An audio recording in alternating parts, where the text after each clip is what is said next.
Hello, everyone, and welcome to today's episode of our literature podcast.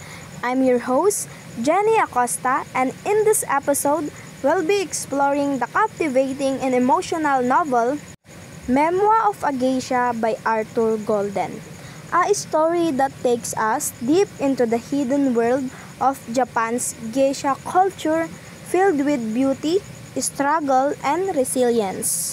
Memoir of a Geisha tells the life story of Chiyo Sakamoto, a young girl from a poor fishing village who is sold into servitude in Kyoto before World War II.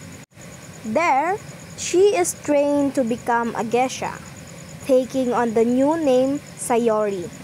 Throughout her journey, Sayuri learns the art of elegance, conversation, and performance skills that define a geisha's life.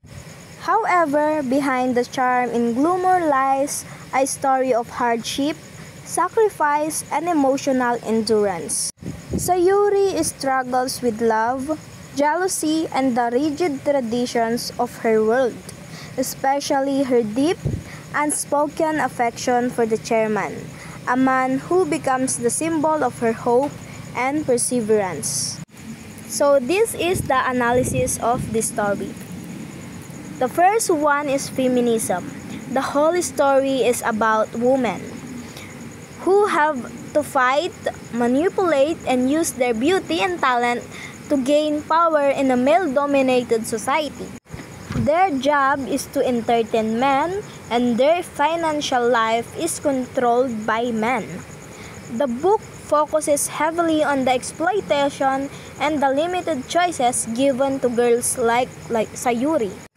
The second one is the Marxist. Sayuri's journey is a classic rags to riches story. They starts as a poor village girl and is literally sold as property. She is in a state of servitude, a financial struggle, because she owes the Okeya for the training and expenses. Her success is measured by how much money she brings in, and the goal of every geisha is to get a wealthy patron dama to escape their financial debts. This shows a clear struggle between the rich patrons and the geisha.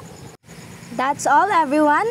Thank you for listening. I hope this story inspires you to appreciate the power of resilience, the courage to endure life's challenges, and the quiet strength found in following one's heart.